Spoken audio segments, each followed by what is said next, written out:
All right, welcome back, Pokemon Go players, to another episode of the Purified podcast. Today is November 29th, everything. Yeah. 2023. I am your host, Luis Palazzo, with my co-host, Chris.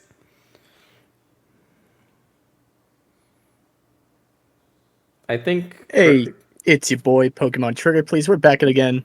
Internet's a little bit wonky. Huh? No, it's fine. It's like... What? Ah, man, technical difficulties, y'all. Just gotta love it.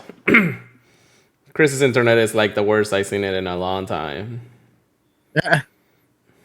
Yeah, I don't know. Ever since my family went on vacation and they came back, it's been weird.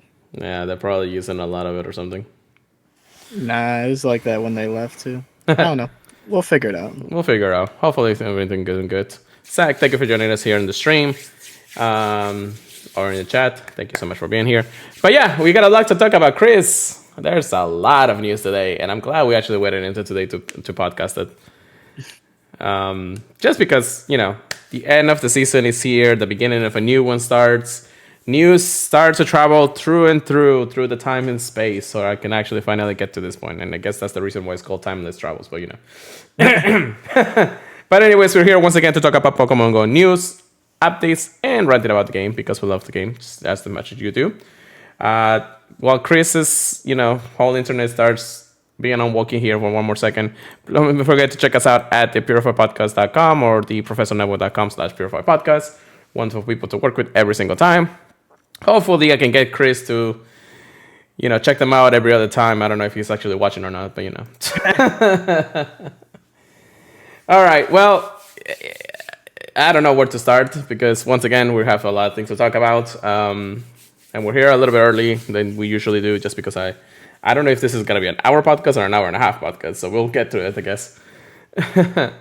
But yeah, so this week, actually, this final week of the season with the Party Up Play event and then just regular season of spawns.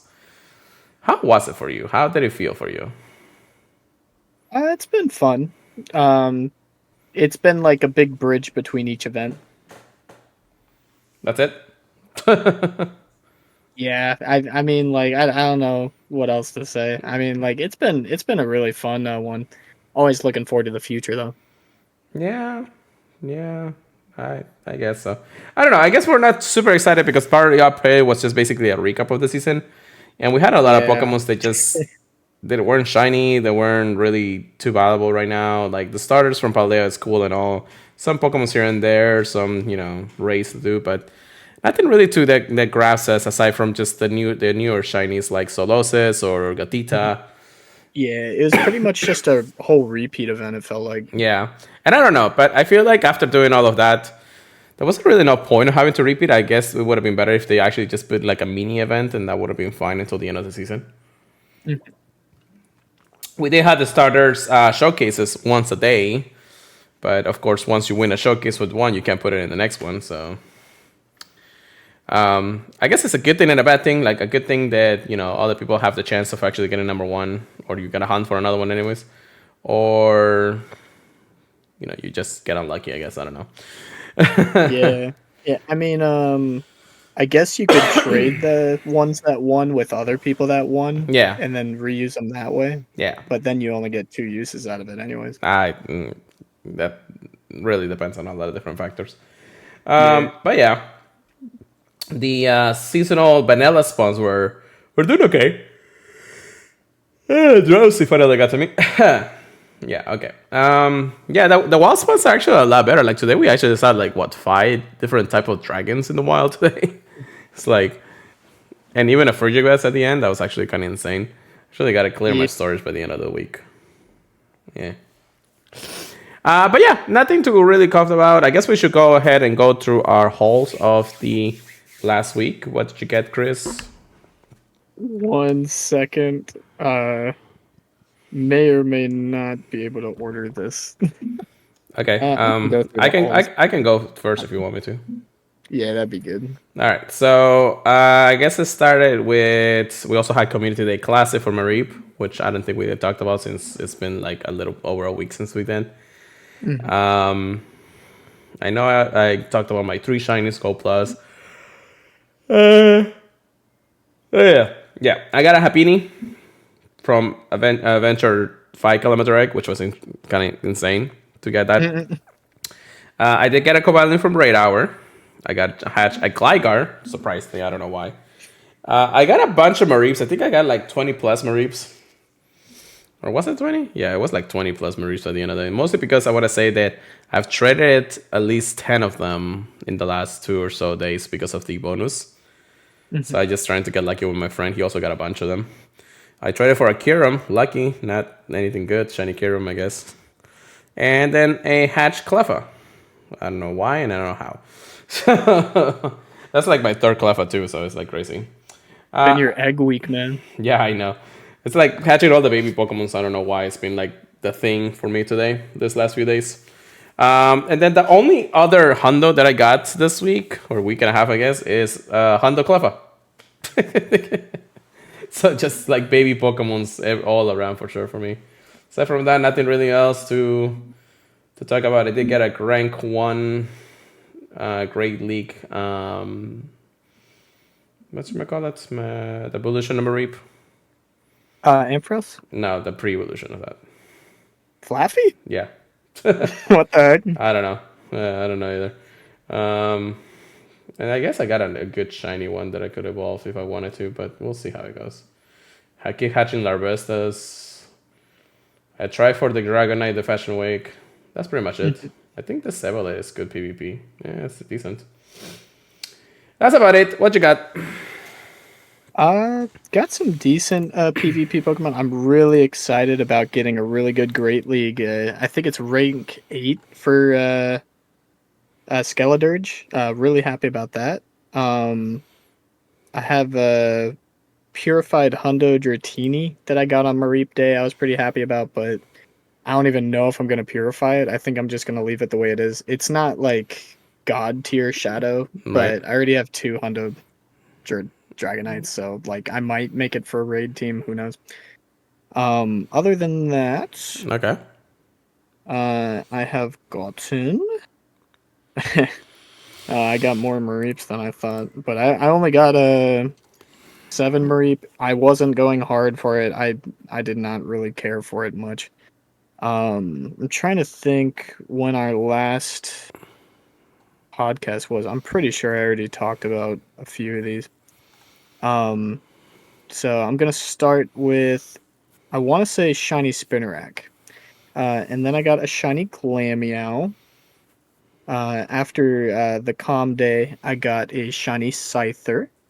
Okay. And I'm kind of surprised. I forgot that Scizor and Scyther got Trailblaze, so I'm actually I think that's pretty interesting. And then the other day I got a I got a Hondo Lechonk. So that was cool. And then I want to say yesterday, yeah, I got a shiny Krogunk. And then today, the first raid of Raid Hour, I finally got a shiny Terrakion. Waiting on that one for a while. Okay. But that was it for me. Yeah, I'm jealous about the Terrakion. So that's still one of the only raid shinies I have not gotten as a shiny for a raid. I got one from a trade. There's a bunch I need. I know. There's I a got bunch. I got one from a raid, but I didn't get one from the other one. I'm just like surprised. The Terrakion has just been mean to me the entire time. I don't know why, but it is how it is, I guess. That's just RNG. Yeah, too bad of energy, even though I do enough raids for it. I've been doing a couple of remotes, which is unlikely for me for something that I really don't care about, but I guess that's the reason why Terrakion doesn't like me. So Do you wanna growl? No. Okay. Wait, is I can still unravel it? Yeah. I guess. You bastard. Anyways, but yeah, that's been technically what we got. Nothing really too big to compare about it when it comes down to it. It's not that, like I said, I'm gonna go crazy with Terrakion to really. If somebody invites me, maybe I'll do it. You know, it's kind of cool. That would be nice if I actually get this Growlithe, anyways. Even though it's a 1-star, and I'm gonna waste a pass for it. Actually, more than a pass, but whatever. Yeah, pretty good raids right now. I will say that. Yeah, I mean, we do also have the chance to be able to get Bombardier, still in race for in a couple more days, which is actually because the ending of it. the end of the the end of the season is actually tomorrow. So by the time you actually hear this, it should be over. Or by the time I actually get this release, it should be the first of the month anyway. So that'd be nice for a lot of people. I usually get 2 days before release if anybody wants to look at the bots or whatever. But yeah, that's that. What else we got? That's it. Ooh, give me. All right. I don't know why I'm tired. Anyways, we got to talk about this whole season right now. Like by the time we got to talk about the next one, we're gonna be all about the season, and the new season when it comes down to it. So, Chris, Seasons of Adventures Abound. I know. Let's think of it this way. This season was right after a Go Fest. This season is right before the holidays. It had one of the best holidays events, like, that we always get a year, which is Halloween. And then we got 2 months of meh things. We also had 2 new releases of 2 brand new features, which is routes, technically. And what was the other one? The showcase? No. Oh, Party Play. Party Play. Yeah. Yeah, they just added that recently. Yeah, so we do have a bit of, content when it comes down to this 3 months. But let's just get out of the way, because I know that, Twitter or X, whatever you call it, it's been a mob when it comes down to it. This month or this season has not been the greatest when it comes down to a lot of different things. So let's give our honest thoughts when it comes out. So I'll let you, Chris, do you first. Or I guess you talk first. I don't know what I'm saying anymore. Let's check on this growler first. No. If you got it, I'm just a different story. Hold on. Chris is having some technical difficulties again. I'll say it wasn't the worst. It wasn't the worst season.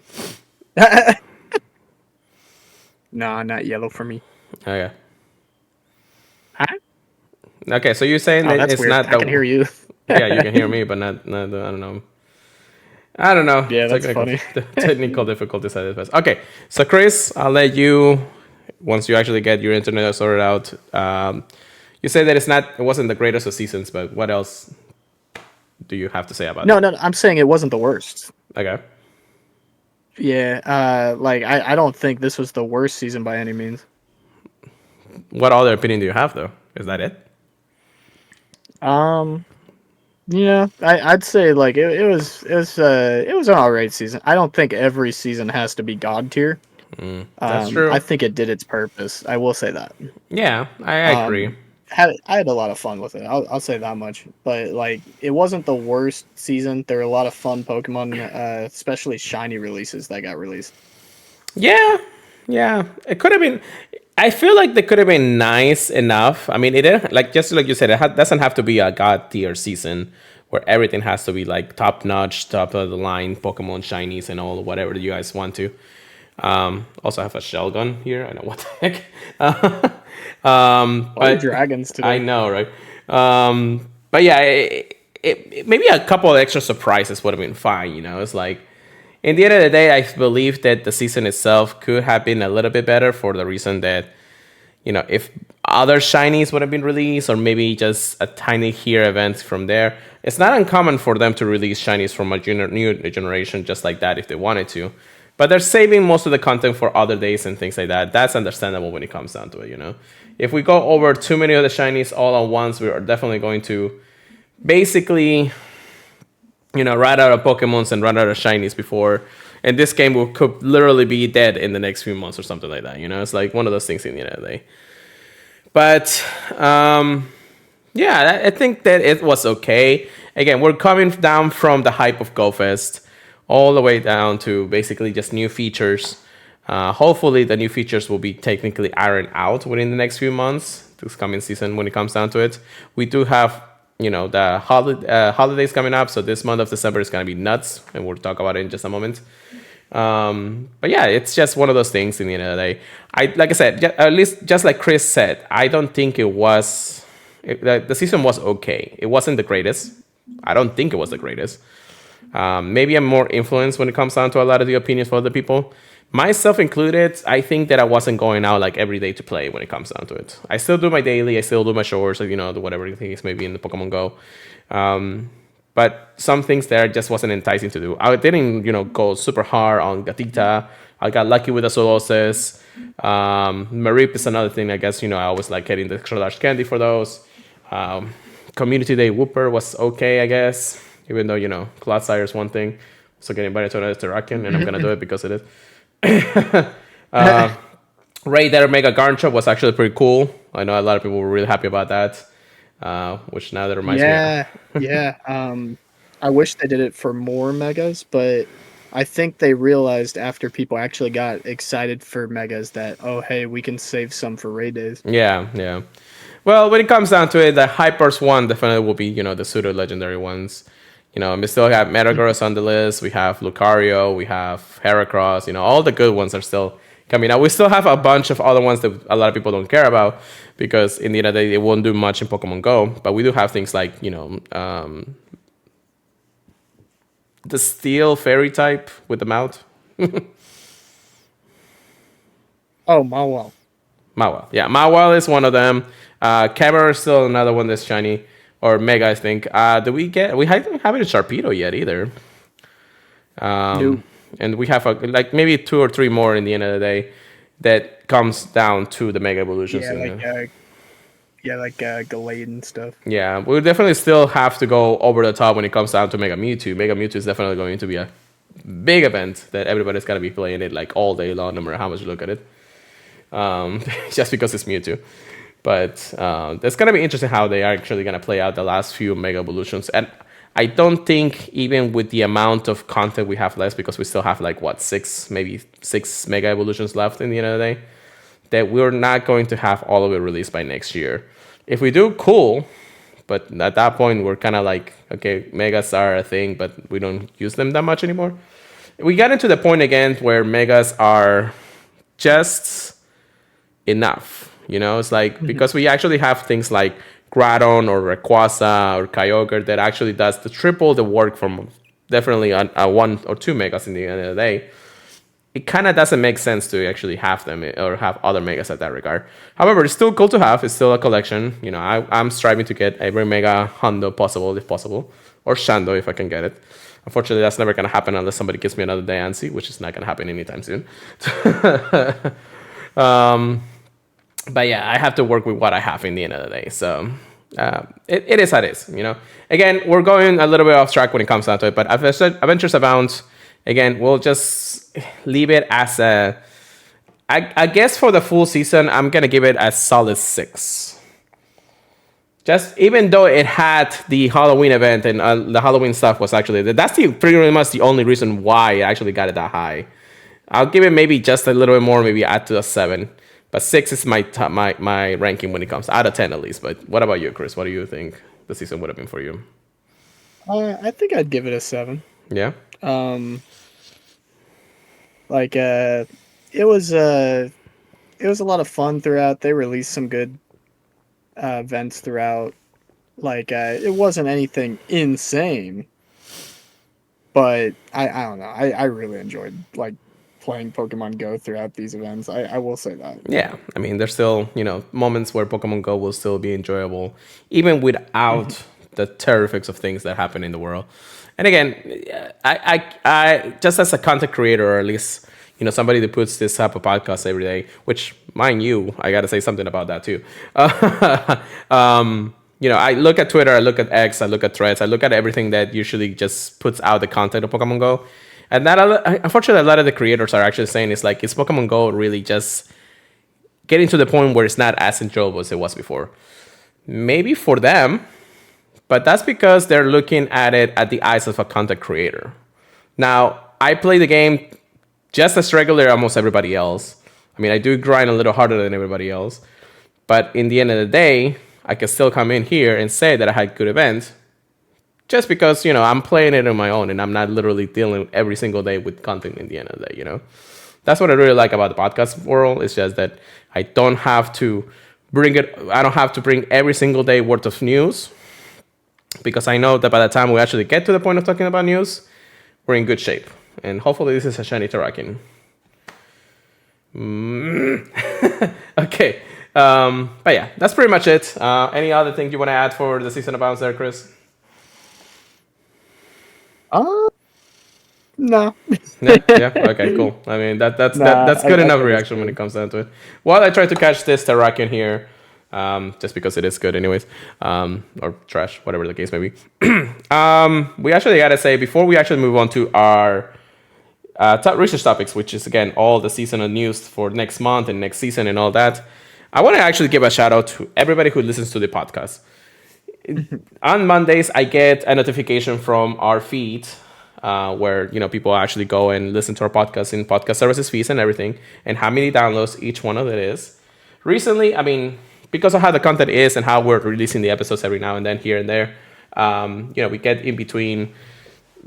I want to say from 70. It's been the minimum this last few times to 100. It's been like the maximum that I've seen most of the time.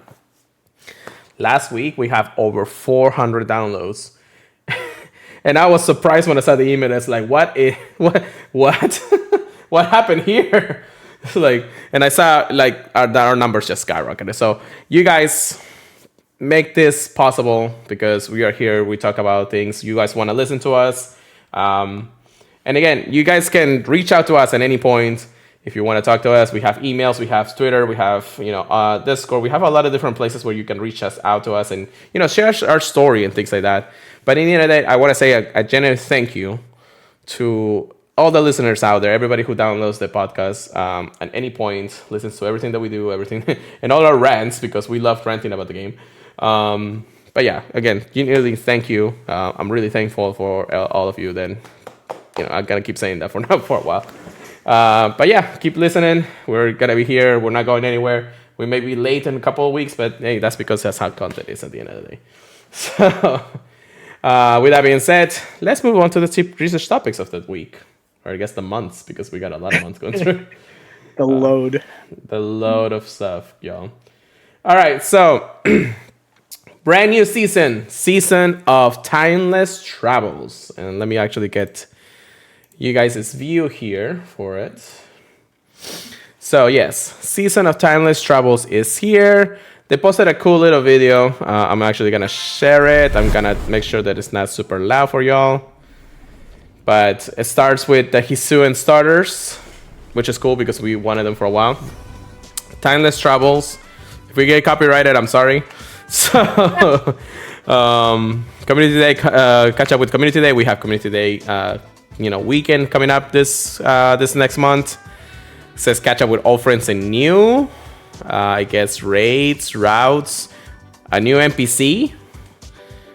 That's actually pretty interesting. We have a new Pikachu costume, which why not? Legendary journey across time and space.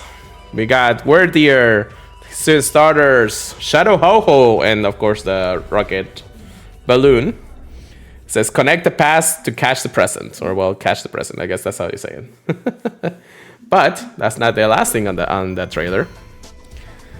Dialga silhouettes and Palkia silhouettes are part of things because Pokemon Go Tour 2024 is a thing. And yeah, we're gonna talk all about this. The reason why we actually waited until today is because we have a bunch of news about Go Tour, the season itself, and everything. So again, super excited. Are you excited, Chris? Oh yeah. I'd say Sinnoh is probably my second favorite gen. Yeah. Hoenn's always been my favorite. There's a reason I went to Hoenn Tour. But yeah, looks like it's gonna be a lot of fun. And like we both loved Legends Arceus. So oh yeah. Yeah, there's a lot to look forward to. This is a huge homage to Legend Arceus just because of the things that they have done. I'm glad that because of the release of it, the kind of like the story unfolds a little bit different than what we usually see on a generation. When it comes down to it, Generation 1 will always be the nostalgia generation. Generation 2, same thing when it comes down to it, but we also have, a couple of things added here and there. Generation 3 has Megas and all that, so that's actually pretty cool. And then Generation 4 now has things, just like the Hisuian region in the past, the present, and future, and all that. I know Chris's internet is going crazy, so that's why he's so hyped anyways. But yeah, so that's that. Let's go over before we go over Gold Tour, because that's gonna be its own separate thing. I want to go over just the season itself and how it's looking for everybody. So Pokemon across space and time. Pokemon's first discovered in the Hisuian region. We get to learn more about that. It just, it gets me to the top of the page, so unfortunately. So there's not much to it. But they are teasing, things like Where Deer in the end of the day, so that's pretty cool, I guess. We'll keep that in mind when it comes down to it. They talk about the features, party play, routes, and Pokemon showcases. Nothing really Squirtle. new about it. Somebody actually didn't mention the Squirtle is on the showcases, which is funny because the Squirtle is the only thing that we actually got to those things in the last few community days.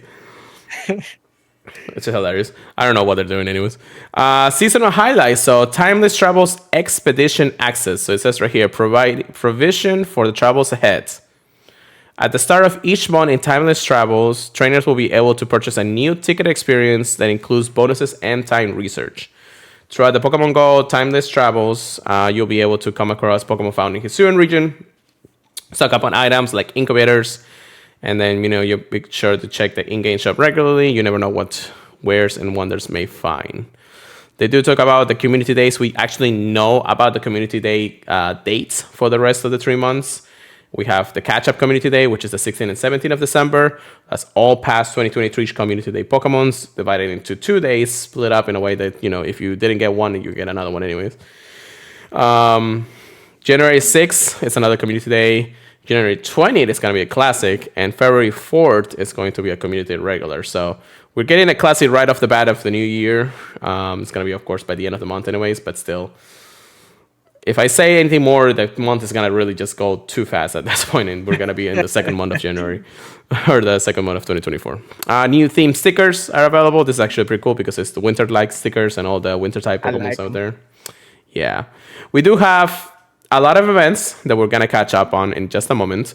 Once again, Community Day Classic or Catch Up with Community Day. The Go Battle League, we'll talk about that in a PvP section pretty soon. And then Hisuian Samurott debuts with the raid day on Sunday, December 3rd, which we'll talk about in just a moment too. They have their whole calendar. Starting on the 1st, we have Reshiram and Mega Sister. Yes. So thank God. There's the new event that's gonna be happening. We'll go over the month of December in just a moment too. There's actually a couple of things that we gotta take care of. But they finally fixed their problem that they were having this entire time for the last 2 seasons, where they listed out every other raid for the rest of the season. So we're only having information about the December season. If we actually go over past January and things like that, there's no events or anything planned out there. So they're getting smart after messing up for the last three or 6 months, and it comes down to it. Go Battle League, we know about it. So we do have seasonal rotations. Lapras. Lapras is the first thing I see in the rotation, but whatever. We do have a rotation for the Research Breakthrough box. And that's interesting because we're going to have now Lapras, Skeleton Weezing, Skeleton Mr. Mime, Furfrou, Gumi, and Jamao in the Field Research Breakthrough. Any thoughts about this, Chris? Good rotation, honestly. Yeah. Once again, we have one Pokemon that's not shiny, but at this point, it kind of makes sense because that is technically the next Go-Fest-like shiny debut, because Yamo is going to be the Generation 7, sorry. Dragon, something like that. And even without being a shiny chance, that's still a good Pokemon. Yeah. Don't get me wrong, we know it's not any shiny legendary chance. But I don't know. I think it's a good box. I really want a shiny Galarian Mr. Mime, and all the other Pokemon. I'm not too angry at it. I mean, I wish I better Furfrou, so why not? We technically have. Let's see. That's 4, 4, and 4. That's we got 3 months worth of research breakthroughs, but that's enough for 4 chances per month, which is not bad if you actually complete 7 days every time. Then we have different Pokemon appearing in the wild. So, starting with city biomes, we have Vulpix, Ampharos, Sneasel, Zigzagoon, regular Zigzagoon, not Galarian, thank God, Trubbish, Clink, and Nimble, and more, of course, if you actually get to that point. Then we have our forest Vions. We got Parasect, Y, Alolan Sequitur, Scissor, Combi, Dwebble, Pensimian, and Smallville, which I believe Pensimian is going to be shiny pretty soon, but don't quote me on that pretty soon. I'm not entirely sure. I believe you. Mountains. You guys heard it here first. Sure, right? In the mountain region, we have Alolan Geodude, Rhydon, Larvitar, Sableye, Bronzong, Roggenrola, and Dribble, and of course more. Pretty okay. I mean, everything's shiny in that pool. We have, and the beaches and waters, or at least water biomes, Alolan Doctrio, Y, Shelgon, Paldean, Wooper, Lotad, Corfish, Clamper, and Gumi. I'm kind of happy about a few of those, especially the Gumi. Although I saw like 3 Gumis today for some reason. It wasn't even the water biome. Anyways, Northern Hemisphere, we're gonna have things like Beldum, Pidove, Fungus, Winter, Deerling, which when it's gonna be shiny, probably next year. Chespin, Fennekin, and Froakie. So we are going to have the Gen 6 starters as part of the Northern Hemisphere. So that's where me and Chris are. So we're gonna see more of those anyways. They're shiny now, so at least that gives us a plus.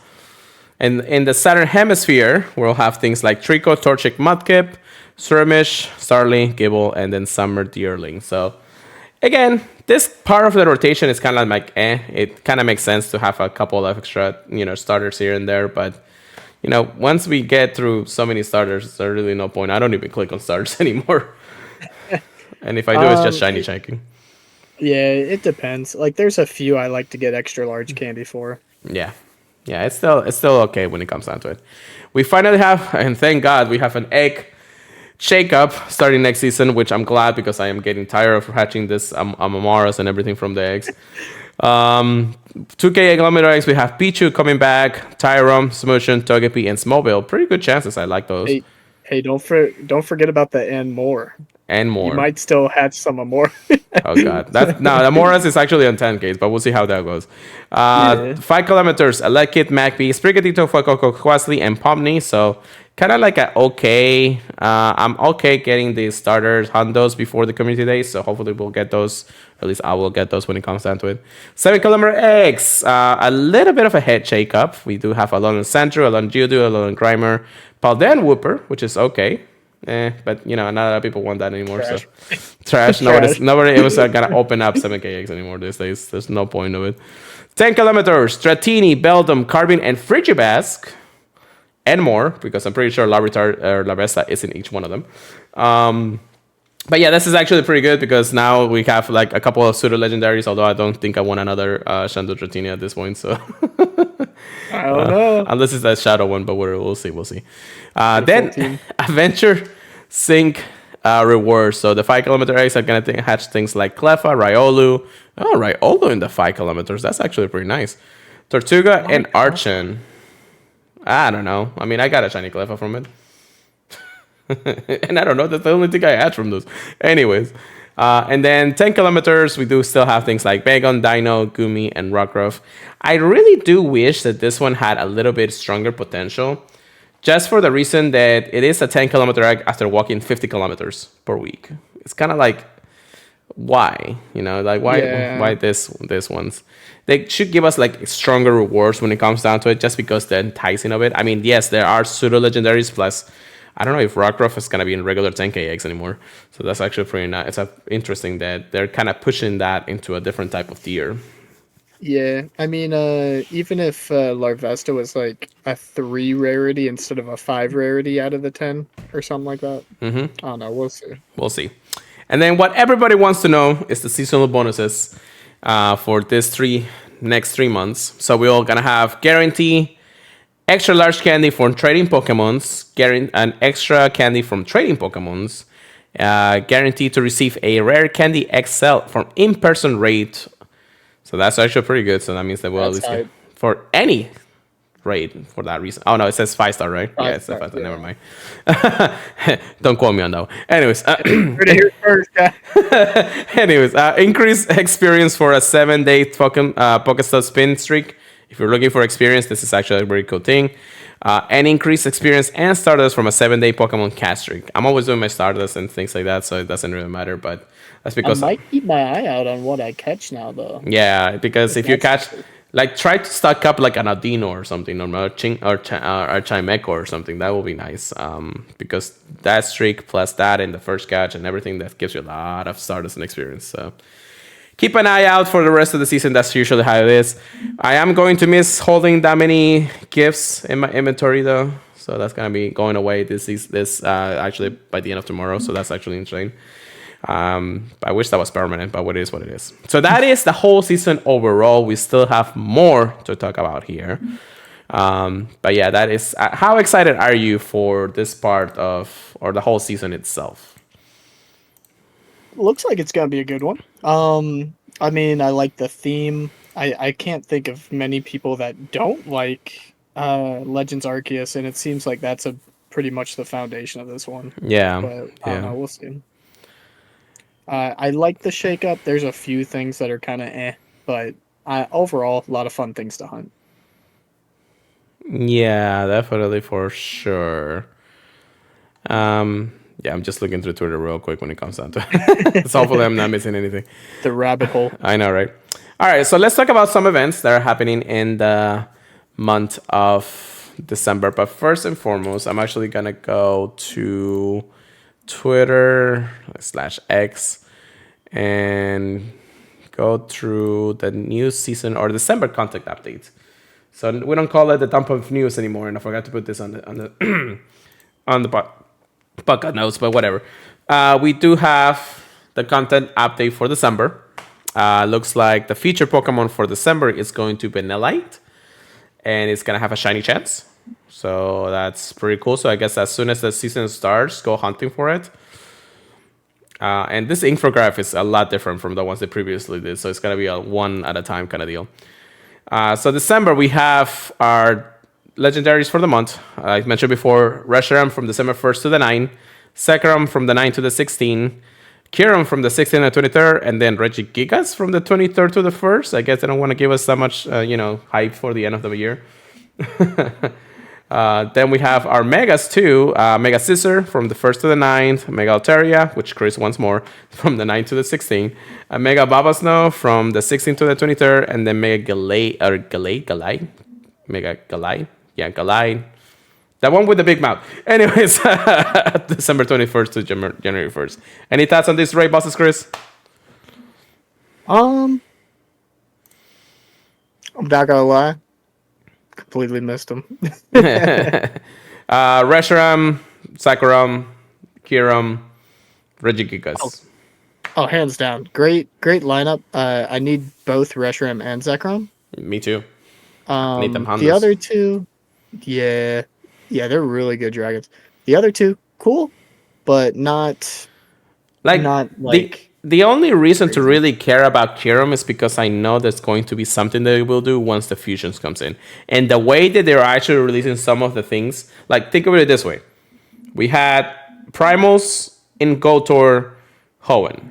We're definitely going to have Origiforms, Dialga, and Palkia for this tour coming up, which we'll talk about in a minute. And then by the time we get to the last tour, or the next tour, which is next year's, though, not the following year, 2025, we're mostly likely going to be seeing the fusions. Yeah, what's that region called? Unova. Unova. Yeah. Yeah, I could see them saving that for a Go Tour or a Go Fest, either one. I see the Go Fest. I feel like the Go Fest are is going to be basically just the mythical Pokemon for the Alolan region. Yeah. Yeah, I know which one we're talking about. Sarah right? Sarah or Marshtomp. They're the two mythical Pokemons from that region. So we're definitely gonna Volcanion too. Volcanion, that's actually another one that we're still missing because we got Diancie anyways. Volcanion is definitely gonna be a mythical that they're gonna have to bring us eventually. But that's because we're getting closer to those are mythicals for Gen 6, so that's gonna be like two years from now when it comes down to it. At least when it comes down to those regions. But the Unova tour, which I know we're like ways ahead of this point. Yeah, right. Even before Sinnoh tour. I know, right? We're skipping this one. We don't even care. But yeah, so if they really want to keep the content going that way, there has to be a way to kind of fuse the Pokemons you have into their fusion forms, and that's going to change the meta for sure. For those reasons, and just like Mega Evolutions, maybe we'll have some kind of bonuses to have them. You never know. It is how it is, but that's technically, again, more into the future when it comes down to it. So stock up on some good ones. They're definitely gonna come back here and there, but this may be the last time we see them for a long time. So might as well start going a little bit hard on those Reshiram's and Sekorums when it comes down to it. I already got my Kyurem, so All right, so events for December. We did mention Hisuian Hamura Day on December 3rd. We'll talk about that in a second.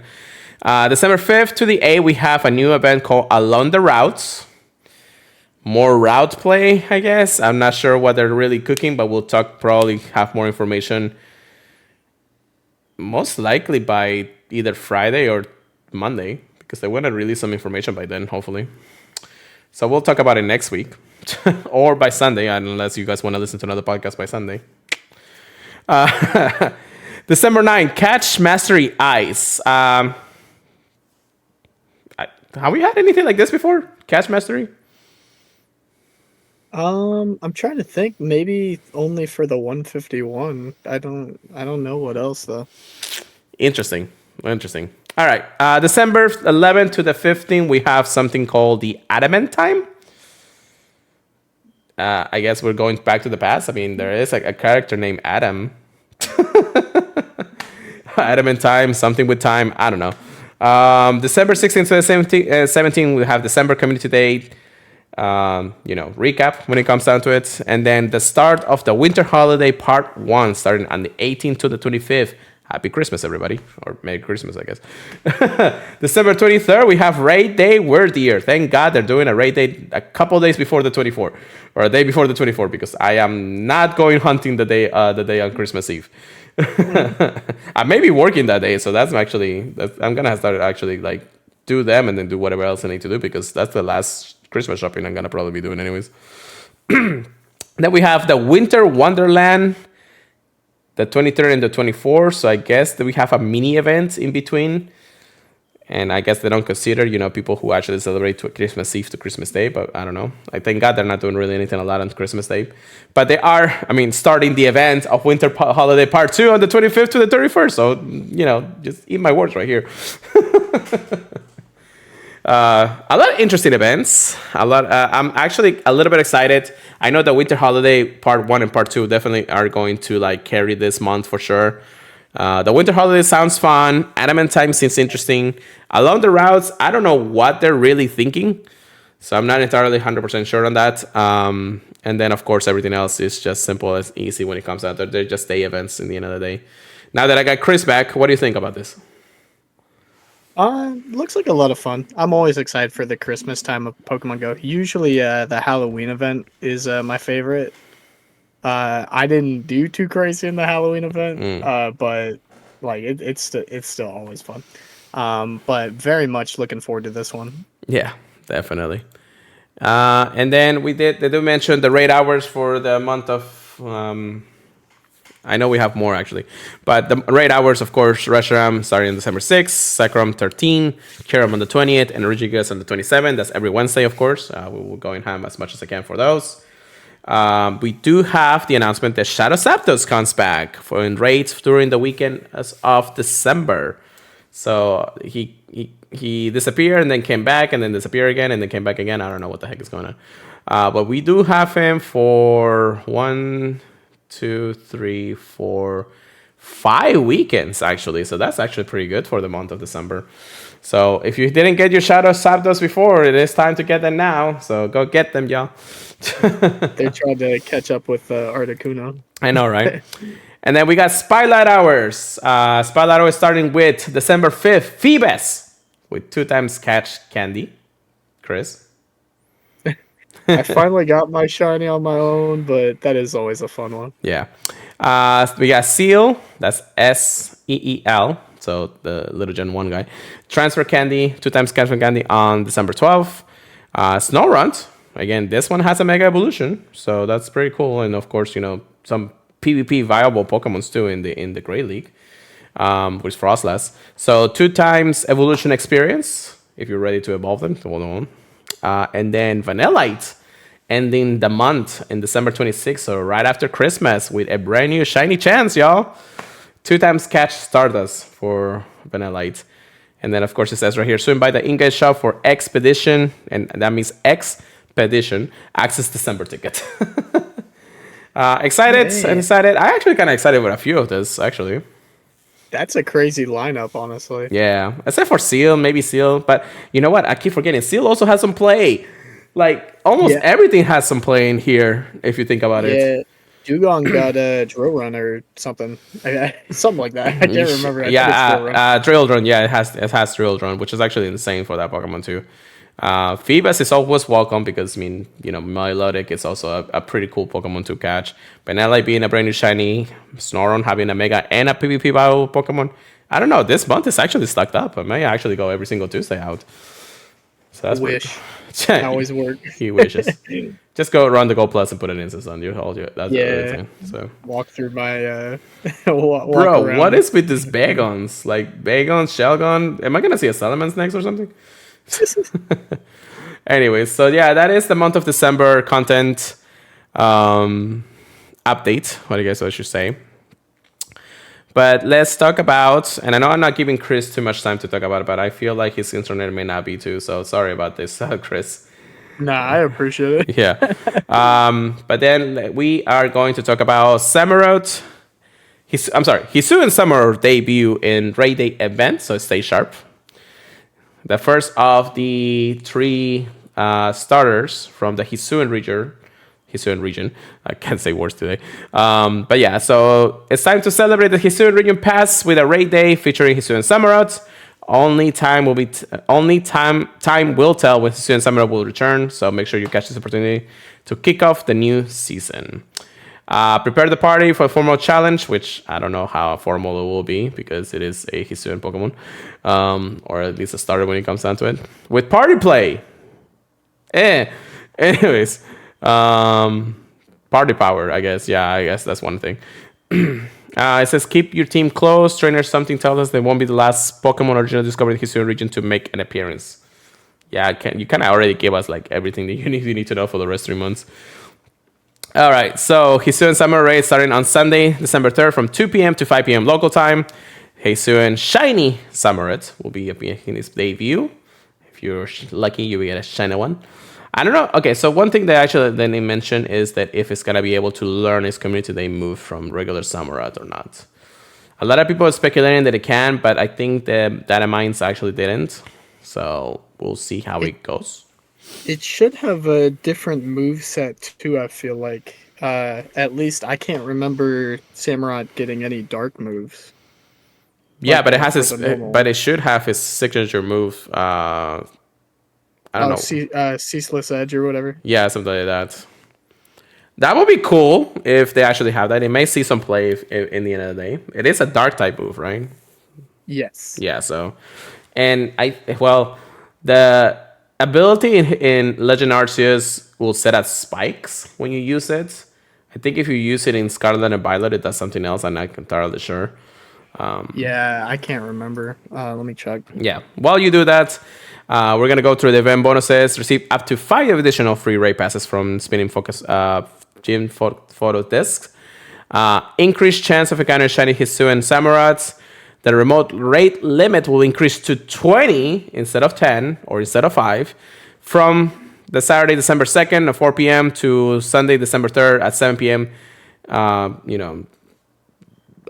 Pacific time when it comes down to it, which is actually a lot of time. First and foremost, they're increasing it more than the Mega Raid Day. And second of all, they're actually making almost 2 days for everybody to play. So that's actually a pretty good amount of raids that you're going to do. I'm not sure if I'm going to spend 40 raid passes throughout 2 days, but it is how it is. But yeah, it's interesting to say the least in the end of the day. And then, Hisuian Summer will appear more frequently in raids when it comes down to it. You also have an event ticket, just like before, for $5 or equivalent to your local currency. You get an additional, and that's up from the 5 that you already have, 8 additional raid passes from Spinning Photo Disc gyms, a total of 14 throughout the day.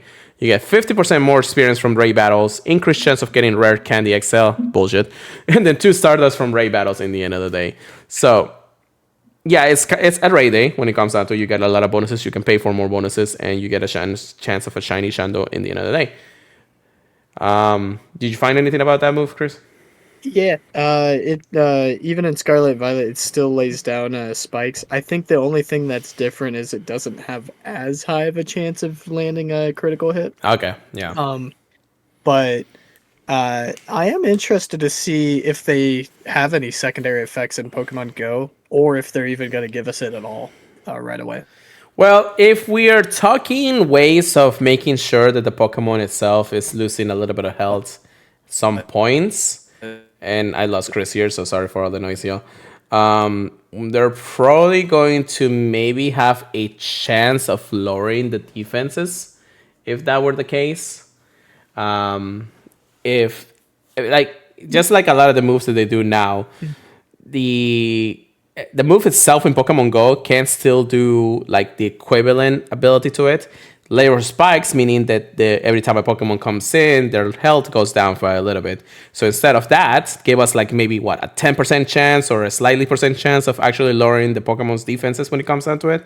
That actually could be something that the ability of that move could make some type valuable in the game, depending on the moveset and all that, you know? Yeah, I could see that. And I know you were saying something. I know your internet cut off, so I don't know what we were saying. Oh. I don't remember. Okay, never mind. Anyway, so that's that. Remember, guys, this is also the Scott podcast, so it is what it is. But yeah, that's History and Raid Day, so I'm excited. I mean, something to do this the first weekend. At least it's not on a Saturday, which is. I mean, I'm off the Saturday, but I have a lot of things going that Saturday, so I'm kind of actually glad it's not a Saturday too. So, and Chris can actually join me for this one. So. Yeah, I work Saturdays, and I usually get out about 4. So the fact it's on a Sunday means I'll be able to play the whole time. I'm actually going to buy the $5 part of it. Yeah, you're not? Oh, no, I am. Oh, okay, cool. Because, like, I'm going to be doing the raids anyways. You know? Yeah, definitely. Why not, right? All right, so next we have catch up with Community Day, which I know we didn't talk about it first, but, you know, because this is actually happening the weekend after or the weekend following after. So yeah, catching up. Once again, we do have Community Day recap on December. This is just another thing that they love to do to make sure that if you didn't get a chance to actually do it at Community Day throughout the entire year, this is your chance to do it once again. We have some pretty good ones anyways, but we're going to start with how this year has gone. We're just going to start with the actual bonuses. So these bonuses will be active from 2 to 5 between the days of Saturdays the 16th and 17th. So mostly on those 3 hours is when every of these bonuses are going to stack up. If you're not playing either one of the days, don't think that throughout the day it's going to actually stack up or anything. It's just during this event period of time. So event bonuses. 2 times experience for catching Pokemons, half distance when expert placed in incubators, 2 times the chance of trainers to receive extra large candy from catching Pokemon, incense without the daily incense, activated will last for 3 hours, 50% Stardust less for trading, 2 times Stardust for catching Pokemon, 2 times candy for catching Pokemon, Lords activated will last for 3 hours, and then an additional special trade throughout the day of maximum of 2, so that's 4 throughout the entire weekend. Pretty good. Again, bonuses will only be active here and there. Looks like the only ones that are going to be more active are going to be the trades and the 50% Stardust. That's actually going to be from 9 a.m. to 9 p.m. throughout those 2 days specifically. Everything else usually will only be from 2 to 5. So don't be putting like lucky eggs and everything at the time of start until the turn of start. We have a lot of featured Pokemons, but just like multiple Decembers that we had in the last 7 years at this point, almost 8, the fully Pokemons appear differently throughout those days. So on Saturday, again, from 2 to 5 with increased shiny chance, will be things like Slowpoke, Galarian Slowpoke, Togetic, Chespin, Fennekin, and Noibat. So Saturday is technically a really good one if you really want some good Togetics or Noibats. I mean, if you really want a Noibat. But that's that when it comes down to it. And then Sunday, we have Poliwag, Wooper, Paldean Wooper, Timber, Axew, Froakie, and Graben. Okay, a pretty good lineup. Okay, Froakie has some really good play if you know how to use it. Actually, still a pretty cool pseudo legendary in the end of the day, if you consider that a pseudo legendary, I think. And then Whipper and Paldeon Whipper and all those. Just don't click on the Grubbins. Chris is like, what? I'm just looking ahead and I'm like, huh? But yeah, I mean they both look fun. Not anything I really want to go too crazy on. I only wanted to get more Chespins and more Togedix though Okay. on Saturday. Yeah, that's not bad. But hopefully, I mean, you do get some time to play, right? Yeah, I'll have a little bit. Yeah. There's also lucky trainers, and I don't know why they worded it this way. Lucky trainers might encounter the following Pokemon on either day for the last 10 minutes of each hour between 2 to 5 p.m. Trainers can catch an opportunity to encounter these Pokemons, either Charmander, Squirtle, Mareep, Swinub, or Larvitar, which is the classics that we receive throughout the entire year. But only 10 minutes of those? That's actually kind of interesting. I guess it's because they already had their classic, they had their regular community days, they had their race and all that stuff. I guess. I'm not a big fan of it. I mean, I don't would, know, we'll see. I would want, a Shandor Squirtle. That wouldn't be the bad idea, but it's like Shundo Larvitar for the Mega. that too, or Mareep. So yeah, I got some play here. Yeah, I got some play here. We do have raids throughout the those entire 2 days, and these are past. I guess this is 2022 Community Day Pokemons. Sandro, Alona Geodude, Hoppit, 30 Ursa, Galarian 6 Seal, Starly, Roggenrola, Liquid, Dino, and Stuffle will be appearing in one-star race. So I guess if you really didn't get your chance of getting a shiny one from those, this is another opportunity from the 2022. After that, it's going to be really rare to see them, but of course you see them in a while anyway, so there's no differences. Although now that I think about it, 2022 really didn't have that much power out. Chris is like, why are you looking at me like that? Look at the eggs. That's what I'm looking at. Oh, okay. The eggs will throughout the event will be from the 2022 and only 2 kilometer eggs, which is nice. But again, it's the same lineup from the raids. Okay. Not liking. I don't know. It's like, oh, cool. A shiny I already have. I don't even... big Shundo chance, though, I will say. Yes. That is one thing. Yes, from both, because raids are also give you a higher chance of Shandos. But now that I think about it, out of the almost 7.5 years, I haven't actually hatched a Shundo yet. And I hatch a lot of shinies. So that's something that's still, playable. Although I don't think I won like a Shando Hoppit. So I don't know if I won. Feel. Pokemon Sleep is actually making the love for that Pokemon a little bit better, but all right, so feature attacks, we're just gonna go over real quickly. These are the Pokemon that you can evolve all the way to its final evolution to get their Community Day moves from Saturday, December 16 at 9 a.m. to Sunday, 17 to 9 p.m. Now it says when evolving this Pokemon except Ursaluna. So I don't know why they exclude Ursaluna out of this. But if I had to guess, just no Full Moon. I guess. But, Charizard will know both its Community Day moves from the Classic, being Blastburn and Dragon Breath. Yeah. Blastoise with Hydro Cannon, Sand Slash with Knife Slash, Alolan Sand Slash with Shadow Claw, Alolan Golem with fast with rollouts, Poliwhirl with counter. I don't know why it took me a second there. Then we have all of the Galarian and regular Slowbro and Slowkings that all will know Surf. Ampharos with Dragon Pulse, Polito with Ice Beam, Jumplos with Acrobatics, Quagsire with Aqua Tail, Tyranitar with Smackdown. That's a really good one. Wellner with Icicle Sphere. And Powder Snow. And Spider Snow. Really? Oh, yeah, Spider Snow. Okay, yeah. I forgot about that. Staraptor with Gust. Togekiss with Aura Sphere. Mamoswine with Ancient Power. Don't do that. Gigalette. Or Gigalette with Meteor Beam. Conkeldurr with Brutal Swing. Chandelier with Poltergeist. Haxorus with Breaking Swipe, which is gonna be set pretty soon. Hydreigon with Brutal Swing, Chestnut with Frenzy Plant, Duckpulse with Blast Burn, Greninja with Hydro Cannon, Noivern with Burn Burst, Pekka Bolt with Ball Switch, and then Shutterbug too. So actually, there's something we didn't mention a lot, but Shutterbug does have some play when it comes down to it. Yep, it does. But it can And only Shutterbug weak thrust. it will only know Ball Switch if you evolve it during Community Day hours. So it is the second time. This is the first time we actually see a second stage evolution actually only requiring the evolution throughout the Community Day. So again, if not, you're gonna have to do a Elite TM, and that's not gonna be fun. Beware with Drain Punch, Obstagoon with Abstract. Now here's the Ursaluna one, and let me go over. Of course, it will get highest horsepower.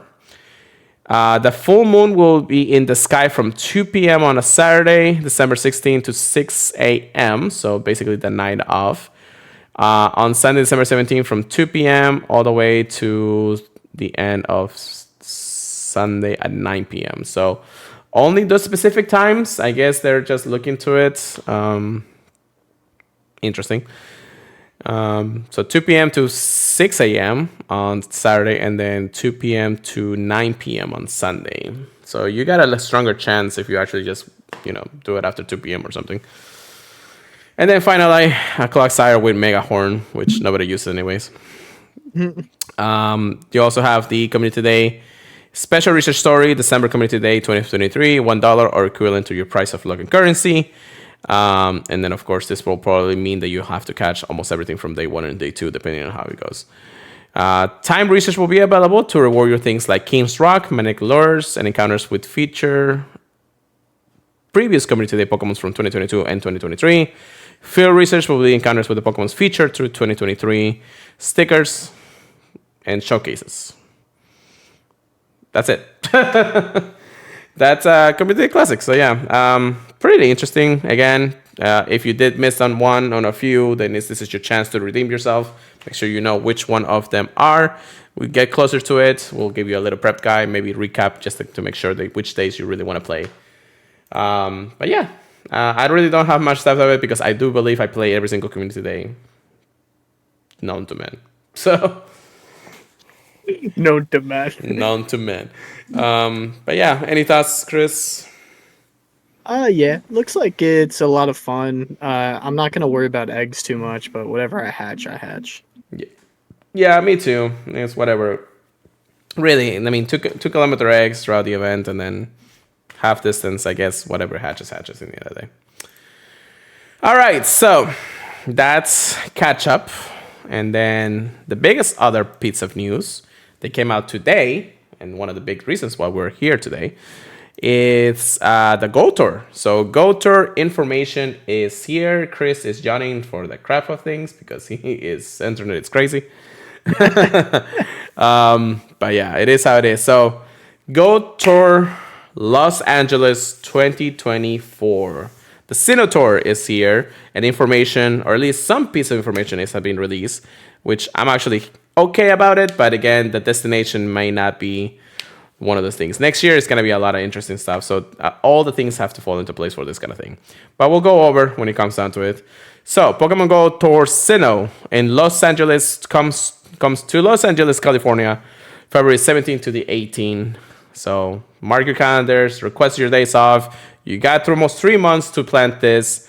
So get to it if the case may be. Tickets are already live, so you can go experience it live. Well, if you want to go to the in-person event, I guess. Right now, for limited time, the tickets for the live event are $25. You get to choose which day you want to play, either 17 or the 18. And then it starts from 9 a.m. to 5 p.m. Local time, I guess, Los Angeles time when it comes down to it. Pacific time in the end of the day. What do we have gameplay wise? So this is for the in-person event gameplay. We'll have a bunch, of Pokemons because it is all about Sinnoh region, and maybe he's suing. You never know. Tingle Rocket is on a mission and wants your help. This is another time research, I guess, or not time research, but a special research with Tingle Rocket. Last time we had something like this, we had, the team leaders actually, tell you about your IVs and everything of the Pokemon you catch and whatever the case may be until you finish the research itself. So that's pretty cool. It is going to be on the Rose Bowl Stadium. which we'll give a thoughts about that in just a moment, but it is how it is. Event gameplay. So the biggest thing when it comes down to it is the new Master War research. The Master War research leading to encounter with shiny shaman. So this is, again, another chance of getting another shaman, but at the same time, it's also a shiny available one. A ticket for the Master War research leading to the encounter with shiny shaman will be available to purchase globally. However, it will be more challenging to its Los Angeles counterpart. So more details to come when it comes down to that. We do have the badges for it, which is either Diamond or Pearl, which is pretty cool. I do like my Diamond because I always play Diamond anytime, or Platinum, but never Pearl. I don't know why.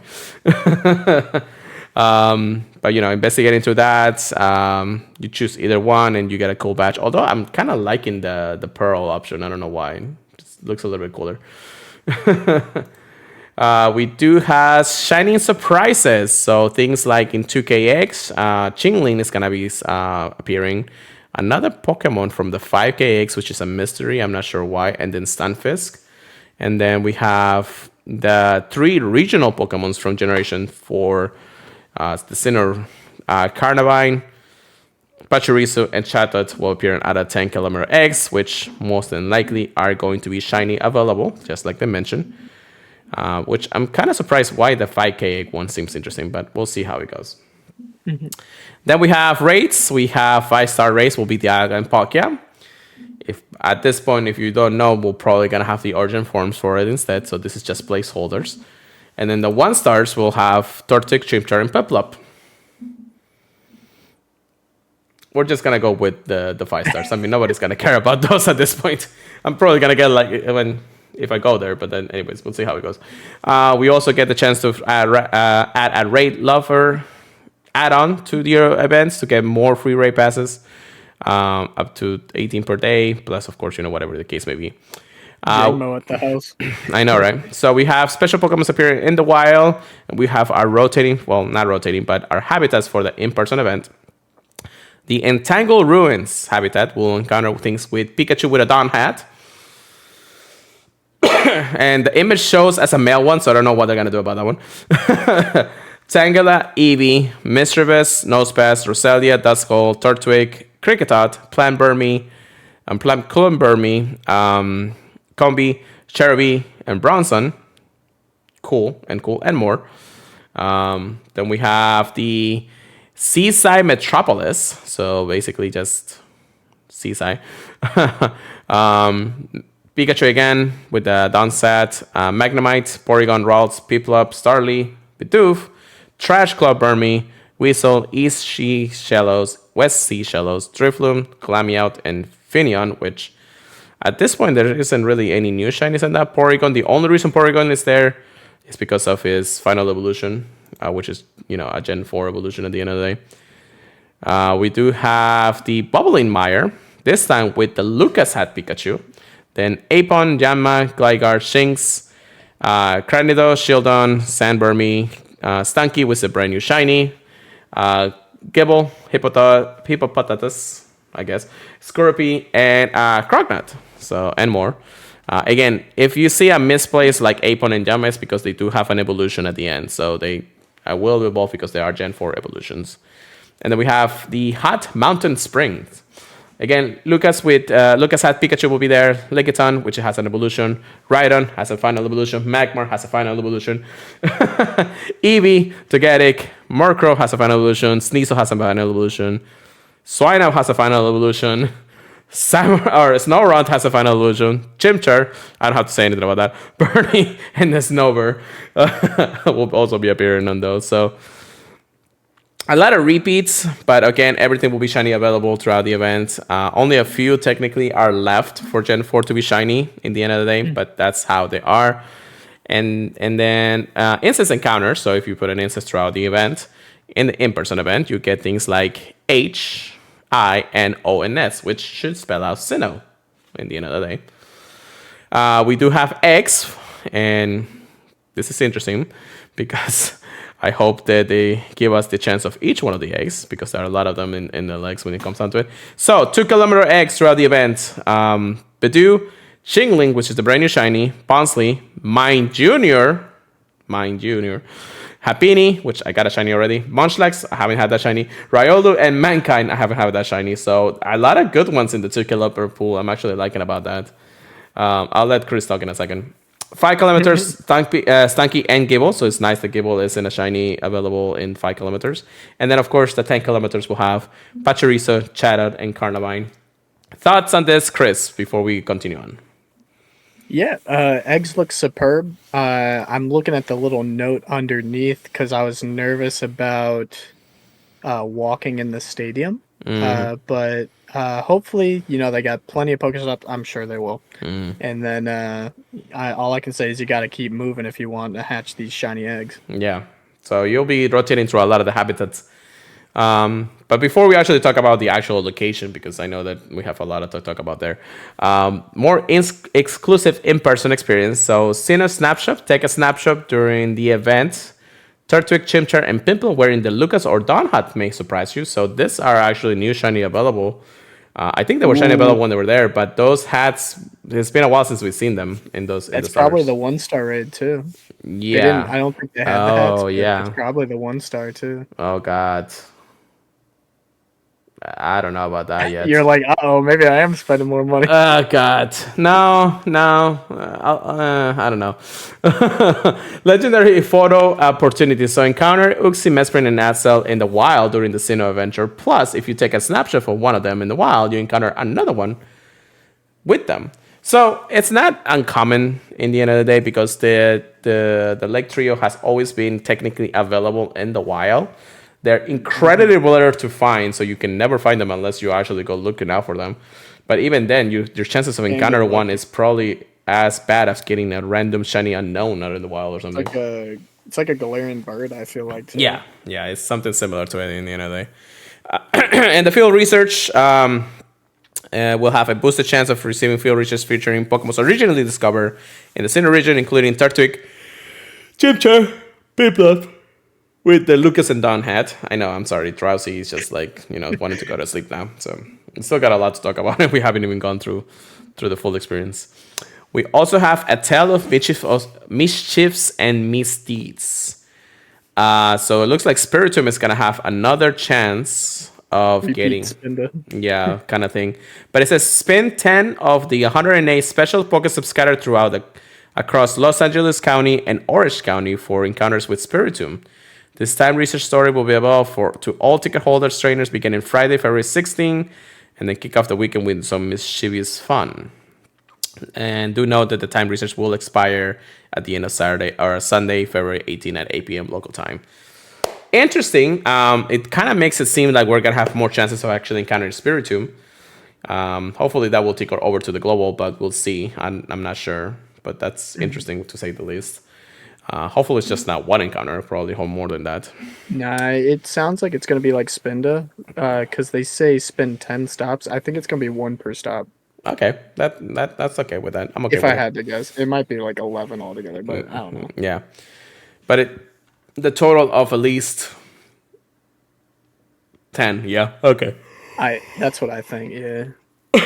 What if you encounter all 108 stops? Like, you're going to go through the entire city or something. I don't know.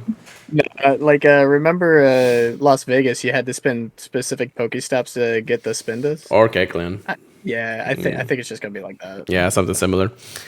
A bit exclusive in-game bonuses for ticket holders. So again, people who are attending the Los Angeles event. Half the hatch distance for X placed in incubators throughout the event. 6 special trades can be made throughout the entire day, no matter where you are in Los Angeles. So that's pretty cool. Again, only through ticket holders. Half Stardust cost for trades, so the reduction, I guess. Up to 9 daily free raid passes from spinning photo discs at gyms, and then increased chance of encountering shiny Pokemon. Okay. But yeah, you can make the most out of with add-ons and things like that when it comes down to it. So that is the in-person. Now, there's 2 things to note. One of them, this is not all the information we're going to receive throughout the next 2 or so months. Mostly because, just similar to the Hoenn Tour, they'll add more information like the origin form for the Dialga and Palkia. Arceus is part of the generation, so definitely something they're going to be that. And then hopefully Fione and Manaphy will also be making an appearance, because this is basically all of Generation 4. We have to complete the Pokédex, which is actually the reason why we have these Gold Tours. And of course, the great chance of getting all the shinies for those. So even releasing those shinies will be insane. Again, I don't think this is all the information we're going to see in the end of the day for the whole event. So it looks underwhelming at first, but this is because it's a lot of information already. So I'm sure they'll add more information in the near future, in the next month or so, when it comes down closer and closer to the event. And then before I get your thoughts on everything else, Chris, we got to talk about where the location is, the Rose Bowl Stadium. So I've been doing a little bit of digging since the announcement. It doesn't seem to be that big of a place, though. It does have a huge park area past the stadium, but I don't know. I feel like they're confining us too into an even smaller area than the park at Chicago. And it just doesn't feel right. I don't know. It just doesn't feel the same as other Go Tours or other events that we have gone to, even Go Fests at that point. So, Chris, I'm going to give me your thoughts on the event itself and the last part that I mentioned. The whole thing looks really stacked. Pretty much the same as Hoenn. But I will say I'm not as attached to it as Hoenn. So, like, I don't know. If I end up wanting to go soon, maybe. I got to see how Christmas is looking, make sure everyone's taken care of there. That's true. And then pretty much around that time I might decide, but we'll see. Yeah, it's definitely... There's... Looks like a lot of fun, though. It is. I will say that. It is. Now, I'm just not going to worry about it. Yeah. I can tell you this much. The FOMO is real right now. Like, I've been going through events since 2019. I know 2020, 2021 really didn't have events. I've been to the Go Fest both in 2022 and 2023. We've been at the Go Tour in 2023. So this is like FOMO for me at this point. It's like I want to go. I really just want to go through it. But I have to be responsible with a lot of different things that are happening next year. I have to, unless all the pieces work together, I might be able to. But it has to, I have to do a lot of moving around, or maybe sell a few things, for a couple of stuff, because my money is going to be tight for the next 6 or so months at this point.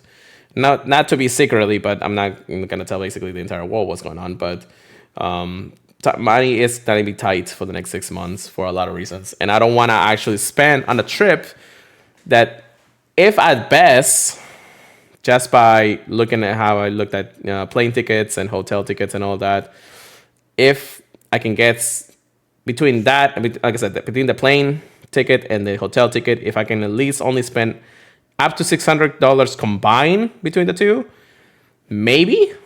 But that's also not including the ticketed event that I still haven't bought yet, food, and transportation. So it's just a lot of things that I don't know if I'm gonna be able to, especially because LA is a really expensive city. It's a lot to play for Pokemon. Now, of course, and I'm not. Don't get me wrong; it's in people too. Not to say that, of course, Las Vegas wasn't expensive, because in the end of the day, it was expensive. But I had a little more money, I had a little more time, and a little more intuition to do it. But this year, I don't know. This next year coming up, I'm not 100% saying that I probably won't go, but I am at least 90% saying that I won't go. 10%. If everything falls into place and if I can make some arrangements, I might be able to go. But if it doesn't happen, I'm not going to worry too much about it. I know FOMO is going to be real. I'm going to miss out on a lot of funds. I know a lot of my friends are trying to go, especially all the podcasts out there. But again, it may not be in the cards for me this year or this coming year when it comes down to it. I don't know. It's gonna be real weird. I'll keep you guys updated on how things are gonna go. But I'm still. I gotta be responsible when it comes down to this thing. I'd say don't feel like you have to make every event. Yeah. I mean, like, we haven't wanted to go to what are they called? The safari zones and stuff. But when it's a Go Tour, it does feel more hype, I will say. I mean, to be told, the safari zones are cool. It's just that unfortunately I can't really get out of the country, so that's a different story. And even then, still so expensive to go to another country. Like even more expensive, really more expensive to go to another country than to actually go to Los Angeles. But there's just a lot when it comes down to it. Unless Niantic wants to, help us out, sponsor us. I mean, Niantic, please. We've been doing your content for 4 years, and you guys have been listening to us for a while. Throw us a bone. Please, I'll cover the whole thing. I'll even look like, I'll even stay in the party the entire day. I don't care. So, but yeah, again, it's gonna have to fall. A lot of pieces have to fall into place for me to actually go to Los Angeles this time around. I gotta be responsible. Just gotta be really responsible. And if everything works out, cool. But if not, I will have to say, I know I'm saying it more that I want to go the most ever, but still, it is how it is. Yeah, I'm just gonna leave it at that. Anyways, we do have information about Global 2. Basically, the whole shabam, same thing. Masterware raids, which I'm interested enough in 3-star raids. We have Torterra, Infernape, and Empoleon. I don't know who's gonna be doing those. We have the habitats, but this time, of course, they'll be rotating throughout the day itself. Same with the incense. We can go over a lot of these things, but again, it's just basically the same things you encounter for the Senator. So you just be, there in the end of the day. The eggs are still the same as those. I don't know if they give us bonuses. Yes, we have bonuses for the global. And this is for all trainers. The bonuses will be active from 10 a.m. to 6 p.m. Half distance for placing eggs in incubator, so that's pretty cool for the eggs hatching. 6 special trays can be made each day, so both days can be cool. And then half Stardust cost for trades. That's actually pretty cool if you're actually looking to trade for those. Now, I'd mentioned that the bonuses are for all trainers. This year, for the global event, there will not be a ticketed pay time experience for anybody who wants to buy a ticket. No, this is going to be for everybody. So wherever you are in the world, you can play. You can turn on the game on those days, throughout those hours, and you'll be able to find the raids, find the eggs, find the researches, find the Pokémons, whatever the case may be. You do not have to pay to play the global experience at all. The only thing that's going to be paid is the Master World research. That's the only thing. I don't know if it's going to be $5, $10. I don't care how much it will be. You'll get your shiny shaman if you get through it. Of course, it will be a little more difficult to complete, but you will be getting a shiny shaman at the end of that Master World research. Will be the only paid experience overall. And I'm sure that, you'll have time to complete it because it's a special research anyways. But to elaborate one more time, this is free for everybody. It doesn't matter how it is. They're not saying that they have, and unfortunately, because they're not saying that we have shiny booster rates, but you do get a chance of catching every Pokemon for the Sinnoh region. We'll have the raids, we'll have the eggs, we'll have everything else in between. So don't think that this is bad. Anyways, I believe that a lot of people are saying that it would be nice to just pay for the increased shiny chance. But a lot of people always say, like, why do we have to pay for shiny chances? Like, now you don't have to pay. You just play. And if you want to get the shinies, then play hard. So, like, that's all they're going to say, brother. Yeah, if you don't get lucky and get the shinies you want, there should be some people in your community or at least nearby somewhere that you'll be able to trade for the shinies you want. We always say this. When it comes down to the real in-person experience and the global experience, even though the shiny rates might be a little bit different when it comes down to it, the experience is just you're getting things early. And of course, that's, the in-person experience is literally the weekend before the actual global one. And at the same time, you're just paying for actually going to another city and playing the game with other people that you know. That's it. That's really all there is. The differences when it comes down to it. If you cannot do it, and I'm going to actually have to say this in my head a couple of times, if you cannot make it to the live events, you still get the chance in global. You don't have to. Yourself, I'm talking to myself when it comes down to it. Yeah, I know. But yeah. Anyways, we got to move on. This is global. We'll definitely get more news, more information about it. So don't sweat about it, and we'll get closer to the event. We'll let you guys know what our times are. So to finalize, we're gonna go to a PvP section. Get good, get wrecked. Here we go, Chris. This is a long podcast, so I'm sorry for everything. All right, Timeless Travels GBL season. I'm gonna scream through it real quick because we are running out of time, but at the same time, there's a lot to cover here. the things that matter the most, at the end of the season, you'll get your rewards. Make sure you put a star piece on December 1st at 1 p.m. Pacific time or 4 p.m. for us in Eastern time. And then your rank will be reset. The requirements will remain the same as the previous season. All of those things that stay the same when it comes down to it. We do have, and let me just go through, the timeless travel schedule, which again, we can go over it, but it's just 3 months worth of information when it comes to the cups and the basically whatever leagues we're going to have for each week. We're not going to cover all of them. The only one that we're going to cover is that, of course, we're going to start with the Great League and the Retro Cup, Great League Edition. So that's pretty cool when it comes out. That's December 1st to December 8th in the end of the day. We do have, and let me elaborate this, Go Battle Week timeless travels. So from Friday, January 19 at 10 a.m. to Wednesday, January 24 at 8 p.m. local time. This is the longest we had a Go Battle Week ever when it comes down to it.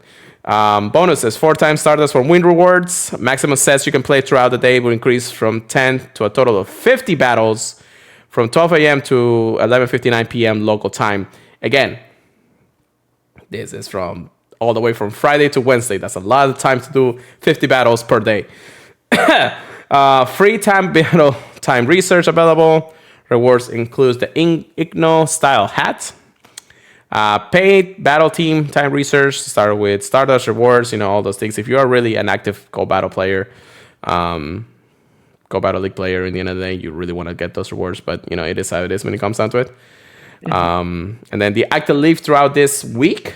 Great League, Ultra League, and Master League, so you can play whatever you want. That's pretty cool. Chris, any thoughts on this long week of battle? I mean, I'm looking through, and I only see 1 week with Catch Cup, and it's near the end again. No, but I'm talking about this specific week. Like, instead of only doing it 2 days or a day, they're actually doing almost a week's worth of Go Battle. Of Go Battle Day? Yeah, well, it's not Go Battle Day. It's Go Battle Week, brother. Go Battle Week. That's exciting. I'll be real. I think a lot of people are going to put it off more, though. I would recommend on so we have getting the most out of it. Friday, Saturday, Sunday, Monday, Tuesday, Wednesday. That's 6 days, and each one of them is 50 battles per day. Yeah, now you're actually getting to that point, right? Yeah, that's gonna be exciting. A lot of people are gonna hit Legends pretty quickly this season. I can tell you that much. But then we have another Go Battle Day. So this time it's gonna be just a day when it comes down to it, but it's gonna be a full day when it comes down to it. This time around we have almost the same bonuses, except instead of 50 battles, we'll have 50 or 100 battles throughout the entire day. So that's still a lot of battles. Holy crap! And then free time research available, including various battle items and experience. The active leagues will be the Master League. Master League and Evolution Cup Great League Edition. Mr. Intelligent, you got 2 shiny Terrakis today. Welcome. Thank you so much. And thank you for joining us in the chat. And yesterday you got also a shiny Shadow Charmander and Tingle Rocket. Brah. That's actually pretty cool. Congratulations, anyways. Rank and rewards. So we do have a little bit of change. Hisuian Sneasel is going to be the reward for rank 1. After your battles, Machoke, rank 6, Dino, Gumi, and Yamo in their respectively Ace, Veteran, and Expert, and of course Pikachu Libre if you hit Legend this season. Standard encounters, we do have a lot. Matchup, Meryl, Gligar, and Phil, and Scorbet will be in rank 1 rewards, or N+, I guess. Rank 6 and above will be Frelish and Carving. Rank 11 above will be Alolan Vulpix, Lickitung, Dribble, and Phantom, and Marine, sorry. Missed one. Volibee, Wooloo, Fanlings, and the active raid boss for the 5-star will be in the 20 or plus. I forgot to mention that 16 and plus will be Volibee, Wooloo, and Fanlings, so that's pretty cool anyways. And respectively, Gumi, Dino, and Yamo for their leagues specifically. It says, I also have a serious question. I have a friend, a girl that used to play in 2020. Anyways, she has a shiny Celebi. I'm not sure we can answer that question because we don't actually go through eBay for those kind of things. So I don't apologize when it comes down to it. But yeah, so then Go Battle League Time Research Pass. Again, this is the free time research that you get, that you can just move over in your time research and you get to finish up. You get a lot of rewards like Elite Charge CM for 500 wins, Elite Fast CM for 400 wins, and much, much more when it comes down to it. The avatar items and other rewards would be for the style of Igno style pants, shirt, pose, shoes, whatever the case may be. Looks pretty cool, but of course it is from the Hisuian region, things like that when it comes down to it. But yeah, and then we got our cups, Retro Cup, which we actually know about this, basically Dark Steel and Fairy are not eligible. Holiday Cup, normal grass, electric, ice, flying, ghost type. I know I'm going a little bit fast on this, but we just don't have much time anymore. Holiday Cup, little edition, so this is 500 or less. Normal grass, electric, ice, flying, and ghost types. Fantasy Cup, Dragon, Steel, and Fairy. Evolution Cup, only Pokemon that evolve can never evolve are eligible. 2-hour show. Yeah, right.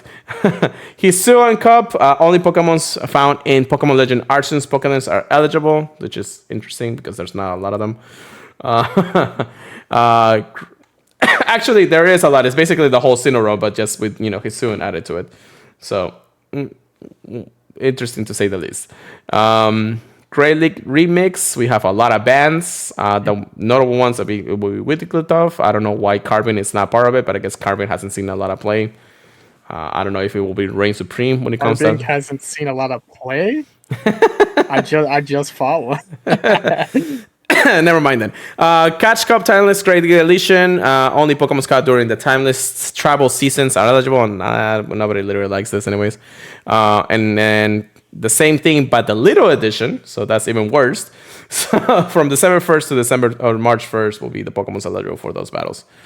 Okay, so this is the important part when it comes out to it. Attack changes. So Muslap is going to have an energy generation increase, so that's pretty cool. Fire Spin is going to go from 9 power to 10 power.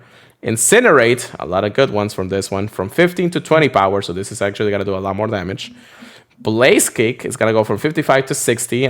Mostly Blaziken will use this. I don't know. I think that's the only one that can learn it. Breaking Swipe, which is actually... This is where we say our RIP for a lot of the Pokemons. Breaking Swipe. Chance to lower the opposing Pokemon's attack is no longer guaranteed. So it can still lower the attack, but it will not be guaranteed every time you use it, which is actually a little bit of a nerf. Actually, it's a huge nerf when it comes down to it. Iron Tail, it's going to have power of from 9 to 10, and energy generation will be increased. Steel Wing, energy generation increase, so that's actually incredible for Steel types, or anybody that uses that.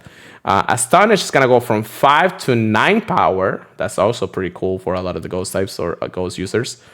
Bubble will come back to its original form from 7 to 8 power, so Asumero may actually have some play again. Yeah, I find it interesting it doesn't say how low, though. Yeah, I'm not sure. Scald is going to go from 80 to 85 power, the great chance to lower the opposing Pokemon's attack by 1 stage, so even greater chance of that. Psychic is going to go from 85 to 75 because they want to nerf Medicham.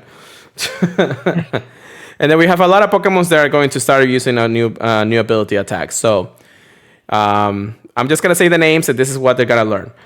We have Wigglytuff, Poliwrath, Bombasnow, Abalok, Hisuian Abalok, Frigibass, Artibax will all learn the the charge attack Icy Wing. So all of this will learn Icy Wing, which is pretty cool. It's basically a bait move.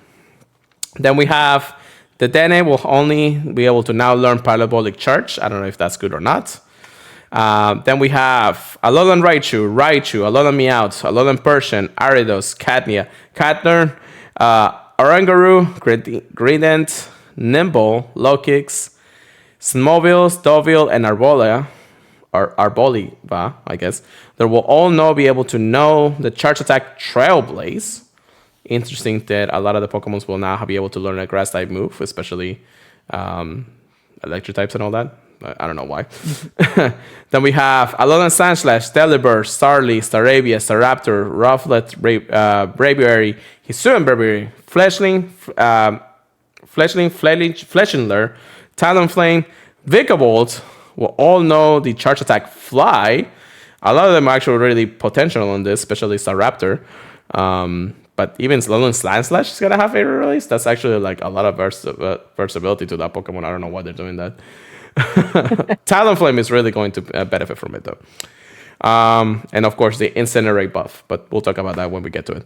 And then we have Slowbro, Galarian Slowbro, Politoed, Slowking, Galarian Slowking, Quellfish, Suicune, Lotad, Lombre, Luclicolo, Whelmer, and Whaler, Barboach, Wishcast, Corphish, and Crawdont will all be able to know the charge attack Scald. So a lot of potential there when it comes down to it.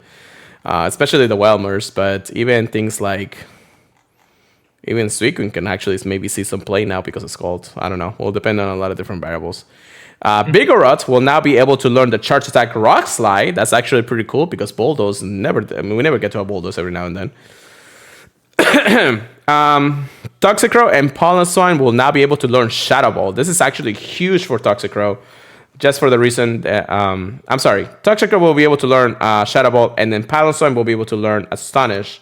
But again, the biggest winner here is Toxicrow because it will now be able to defend itself with a lot of the Psychic types out there that really counters them. So that makes you see even more play these days. And then Articuno, Delibird, Frostlass, and Cryangle will now be able to all learn Triple X of the charge attack.